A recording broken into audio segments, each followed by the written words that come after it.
Hi class, this is Dr. Shahada, and in this video I will be talking about Chapter 6 on Health Services Financing. So in this week's module you do have a PowerPoint presentation. The first one, which does not include the word continued in it, actually covers Chapter 6, and the second PowerPoint presentation covers Chapter 9 on managed care and integrated organizations. Below that, you have the terms for each chapter. The terms for Chapter 6 include the terms as well as the definitions. So I want to begin by going over this diagram found in the Some Info from the Chapter section, and then I'm going to be jumping to the PowerPoint presentation for Chapter 6, and I'll be covering the topics primarily through there. So in this diagram that's in front of you, it talks about the influence of financing on the delivery of health services. Now remember, when we're talking about financing, we are talking about the financing by employers, government, or individuals to purchase health insurance, okay? So here, insurance along with payment, where P includes payment or price, influences the supply or availability of health services. So the utilization of services, and in this diagram it is represented by the capital letter Q, which stands for the quantity of services, is directly affected by access. So that means the utilization of services is directly affected by access. And access is that determined by insurance and the supply of health care services combined. So access is determined by insurance and supply. So ultimately, when we're looking at rising healthcare costs, costs can be controlled when the factors that influence the price and the quantity of services are controlled. All right, so rather than going through all the other topics covered in this page, I'm going to go through them in more depth in the PowerPoint presentation for Chapter 6. So let's get started. All right, so here we are in the PowerPoint presentation for health service financing or health services financing, and I am going to jump to slide number 5. So in broad terms, financing includes the concept of financing, insurance, and payment. So in basic terms, financing enables people to obtain health insurance. The payment function determines reimbursement and undertakes the actual payment for services received by the insured. The key impact of financing is in determining access to healthcare services. Thus, the demand for healthcare is directly related to its financing. So increased demand means greater utilization of healthcare services given adequate supply. Financing also influences supply side factors. So this includes how much healthcare is produced. Health services managers are typically guided by these demand side factors, including reimbursement, in evaluating what type of services to offer. Management decisions such as acquisition of new equipment, renovation, or expansion of facilities, and launching of new programs are all heavily influenced by the amount of reimbursement needed to recoup the capital costs over time. So, it makes sense. New technology is rapidly developing, and once it's developed, it's disseminated throughout the medical community, especially when it's covered. So similarly, new services proliferate when private insurance plans or Medicare start paying for them. Financing eventually affects total healthcare expenditures incurred by a health delivery system. So as we have listed in the slides, health service financing pays for health insurance. As I already said, health insurance enables people to obtain health services and assures physicians that they will get paid. Insurance lowers out-of-pocket costs, so higher utilization of healthcare services, also known as a moral hazard. Now, this video I'm actually going to play for you guys to watch, and then I'll continue the presentation. So I'm going to click on it, and we should be directed to YouTube. All right, so here we are at the video. In this video, we'll be talking about Rand Health Insurance Experiment and the moral hazard. The video is about 6 minutes. All right. So I'm trying to figure out my plan. I have to decide if I want a high deductible, I want a high copay, or a high monthly premium. Would you rather pay the money up front or you want to pay it later? I don't know. What's better? It totally depends on how you like it. Well, I guess I would like to pay it. I guess I would like it to be future me's problem rather than current me's problem. Then so I'd like to pay it later. Okay, then go with the low deductible, but you're going to have high copay. You might also have high co-insurance. You're certainly going to have a high deductible. What is co-insurance? That's the stuff that doesn't fall under the copay, but still is responsible for you. What? Yeah, remember? Okay, fine. You got the premium, which is the now money, and then you got the deductible. But on top of the deductible, you either Inefficient to me. This is what we get. We didn't stumble onto this system by chance. The reason all of this exists is because of a very important research study done a couple of decades ago. It's probably the most ambitious, largest study of health insurance that has ever been done or ever will be done. It was called the Rand Health Insurance Experiment, and I'm going to tell you all about it in this week's Healthcare Triage.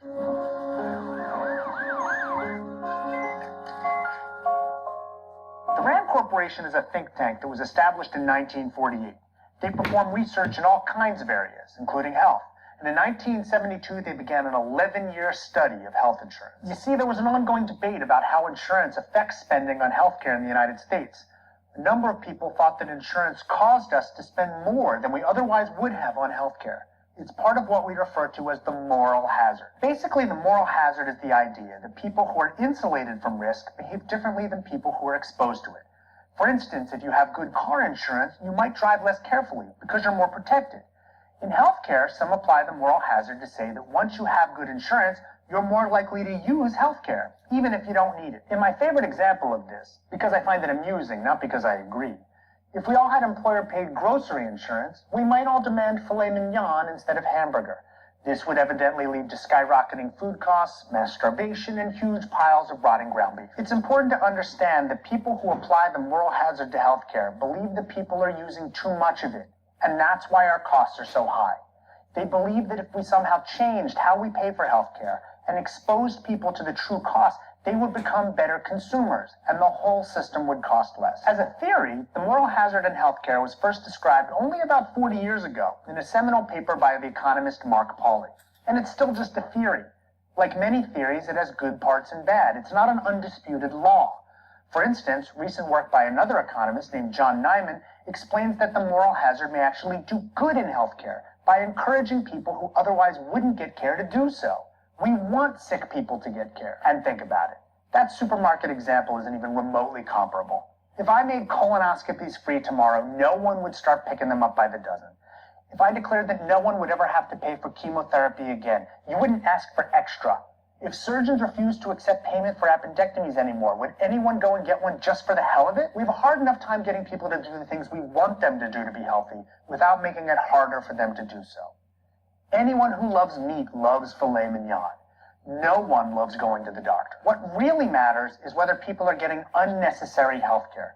What we'd really like to know is whether people would spend less if the moral hazard was removed, but stay as healthy. If that's the case, it's a good argument for making people pay more of their own bills. But if they get sicker, then it's a good argument for insurance covering all the costs. If you want to see if one thing causes another, though, you need a randomized controlled trial. You might think that a randomized controlled trial of health insurance would be incredibly difficult. You'd be right. There have been 2 that I know of in the history of the United States, and the Rand Health Insurance Experiment is by far the biggest. It contained about 2,700 families, made up of people all under the age of 65. They came from 6 places across the United States to give it a nice geographic spread. And they were all randomly assigned to one of 4 levels of insurance coverage. They ranged in how much individuals had to pay in co-insurance, from none to 25%, 50%, or 95%. In other words, they measured different levels of the moral hazard. The none plan would involve no costs at all to people. The 95% plan is much like a health savings account, where almost all of the spending is out of pocket. The researchers' interests were varied, but centered on spending and health outcomes. The purpose of the study was to see if increasing the amount of cost sharing would change how people used healthcare and how their health was affected. The results are complicated and have been interpreted and misinterpreted too many times to count. But here's the gist of what they found. People in the high deductible plans, those who are most exposed to healthcare costs, did spend significantly less, and they consumed less healthcare. And, yes, much of that care was unnecessary, as healthy people did not suffer negative consequences from foregoing care. Removing the moral hazard did no harm in the majority of patients, which is often touted as the result of the study, because they were healthy. And of course, getting less care when you're healthy leads to few short-term negative results. So it quickly became accepted fact that increasing cost sharing was a good thing. People would use less care. They'd spend less. Insurance expenses and therefore premiums would come down. Everyone wins, right? This is why we have deductibles, copays, and coinsurance. But, and this is important, there were other findings in the RAND health insurance experiment. Poorer participants with hypertension saw their mortality rates rise significantly. They died more. This is because it turns out that people are pretty bad at telling the difference between necessary and unnecessary care. If you're not healthy and you aren't rich, then you're more likely to go without necessary care, and you're more likely to die. This debate isn't over. You can still find lots and lots of arguments from people who think that we're still too shielded from healthcare spending. They want high deductible healthcare plans, or even the elimination of all comprehensive insurance where only catastrophic things are covered. People who push for this believe that removing the moral hazard will not hurt people and will lead to significantly reduced healthcare spending. They're not totally wrong. Removing the moral hazard is fine for most people.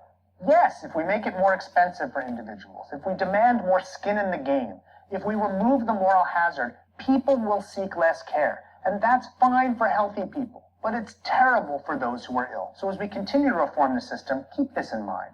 Higher deductibles, copays, and coinsurance may be good for overall healthcare spending, but they may be bad for people's health.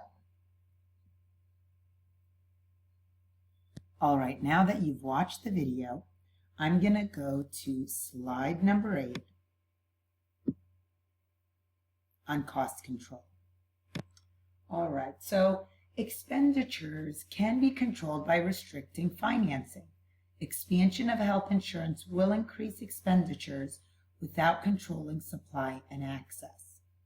So an increase in health insurance premiums increases expenditures.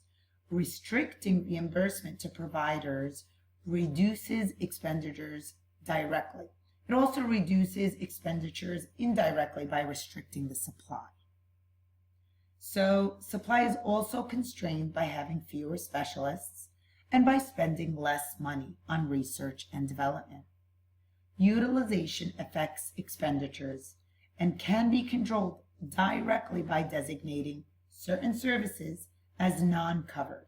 And this is a type of supply-side rationing. All right. So in the next slide, we have insurance and supply of health services that determine access and utilization, which has been shown in the diagram from the information from the chapter section in this week's module. Now I will begin speaking about the general concept of insurance and its general principles, okay? I'm also going to be briefly describing the various types of private health insurance options, okay, and pointing out the differences among them. So let's go to slide number 10. So insurance is a mechanism for protection against risk. The possibility of a substantial financial loss from an event of which the probability of occurrence is relatively small, at least in a given individual's case. But when we're talking about risk, it's the possibility of a substantial loss from an event of which the probability of occurrence is relatively small. We have insurer, which is the insuring agency that assumes that risk, and underwriting, which is a systematic technique for evaluating, selecting, and classifying, as well as rating risks. All right, so now I'm going to talk about the 4 principles of insurance. So there are 4 fundamental principles underlying the concept of insurance. First, risk is unpredictable for the individual insured. Risk can be predicted with a reasonable degree of accuracy for a group or a population.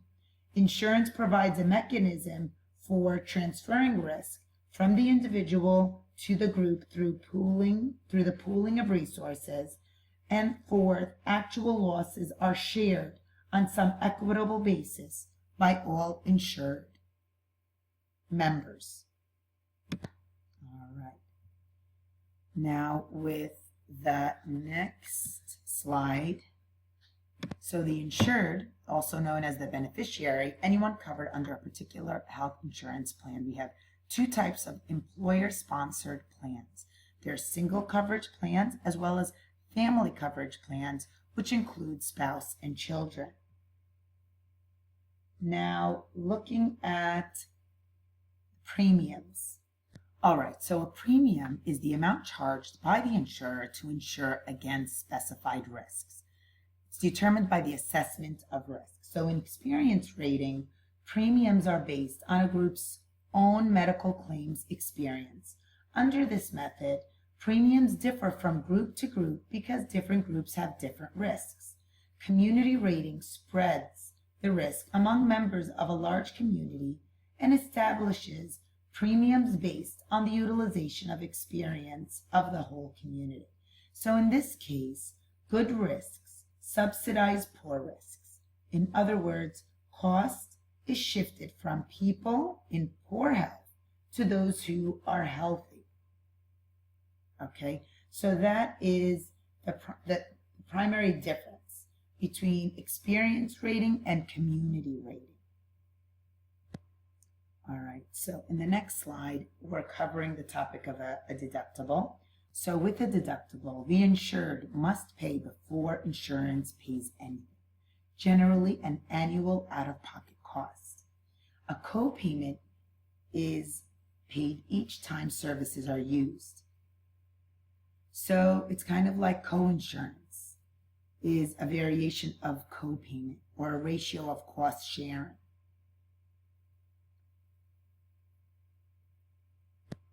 All right, and now for the next slide. So when we look at stop loss provision, it limits the insured's out-of-pocket expenses. So the cost sharing is used to control utilization of healthcare services, and this is where the Rand Health Insurance Experiment comes into play, which is the video that you just watched. All right, now for insurance concepts.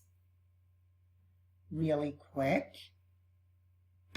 All right, so we have health insurance plans, and we have an indemnity plan and a service plan. Now, when we look at an indemnity plan, reimbursement to the insured, it's without regard to the expenses actually incurred. No relationship between insurer and provider. However, with a service plan, it provides specified services to the insured, pays hospital and physicians directly, except for deductible and copayments. Now, when we're looking at covered services, these are services that are covered by an insurance plan, usually medically necessary services. They're specified in a contract. Dental and vision coverage are often separate. They're commonly excluded services, so self-care and over-the-counter products, cosmetic surgery, work-related conditions, and rest cures. Now, the Affordable Care Act enabled persons with pre-existing conditions to enroll for insurance. I just wanted to quickly point that out. Now, I'm going to jump to slide number 20, and we're going to start discussing types of private insurance. All right, so here is slide number 20. Now, group insurance is a plan obtained through an employer, a union, or a professional organization. Risk is spread over the entire group. Now, when we're talking about major medical came about in the 1950s, and it was designed to cover catastrophic situations that could subject families to substantial financial hardships, such as hospitalization, extended illness, and expensive surgery. Now, since the 1970s, health insurance plans have become comprehensive in coverage and include basic and routine physician office visits and diagnostic services. So health insurance today is an anomaly to the fundamental concept behind this major medical insurance. Now, regarding self-insurance, which is another option, it's usually chosen by many large employers who can generally predict their medical expenditures from year to year. Rather than pay insurers a premium to bear the risk, large employers can simply assume the risk by budgeting a certain amount to pay medical claims incurred by their employees. So self-insurance gives employers a greater degree of control over their health insurance costs.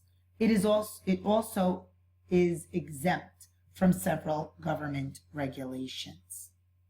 Now, another that is included in your textbook, but I did not list here, which I should have, is the individually purchased private health insurance, which is another option that's available to the self-employed, the family farmer, the recent college graduate, the early retiree, and the employee of a business that does not offer health insurance. Individual private insurance determines premium price and eligibility based on the risk indicated by each individual's health status and demographics. Then we have managed care plans, such as HMOs and PPOs, which assume responsibility for the functions of financing, insurance, payment, and delivery. Now, another one is a high deductible health plan. So these type of plans combine a savings option with the health insurance plan, carrying high deductible. So in other words, these premiums are lower than in other types of plans. Savings options give consumers greater control over how to use the funds. Now, the one I also want to list, and again, I will be adding another slide, is Medigap, which is a private health insurance that's available only to Medicare beneficiaries to cover mainly the costly sharing expenses not covered by Medicare. All right, so in the next slide, I will be discussing the trends in employment-based health insurance. So there's been a declining number of small businesses that are offering health insurance. This is, of course, before the implementation of the Affordable Care Act, and workers were paying an increasing share of the total health insurance cost. That is, decreasing subsidies from the employers and cost sharing associated with healthcare utilization has been increasing. So changes in insurance coverage follow the patterns of economic growth and decline. COBRA, which I will be covering in the following slide, allows workers to keep their employer's group coverage for 18 months after leaving a job. Now, I do want to point out that this declining number of small businesses that are offering health insurance, this trend is illustrated in figure 6.4. Health insurance premium costs have been rising faster than the rate of inflation in the general economy. So the rising cost of health insurance is the most cited reason by workers who do not purchase employment-based health insurance. All right, so now for COBRA. All right, so COBRA was passed in 1985. Congress passed the Consolidated Omnibus Budget Reconciliation Act of 1985, otherwise known as COBRA. And the idea was really to limit any disruption regarding health insurance coverage when a person is changing their job situation. Okay, so this allows workers to keep their employer's group coverage for 18 months after leaving a job. The individuals are required to pay 102% of the group rate to continue health benefits. But because employer subsidy is no longer available, the high cost of premiums prevent many from keeping their health insurance during periods of unemployment. So the 29-month coverage for individuals declared to be disabled, and that was included under the HIPAA Act of 1996, or the Health Insurance Probability and Accountability Act of 1996, which is what HIPAA stands for, and family coverage for 36 months if the former worker passes, enrolls in Medicare, or is divorced. So the individual, again, must pay 102% of the group premium, and the Affordable Care Act does not affect COBRA at all. All right, so now I will be switching to slide number 24, and you will be viewing the rest of this video in another link. All right.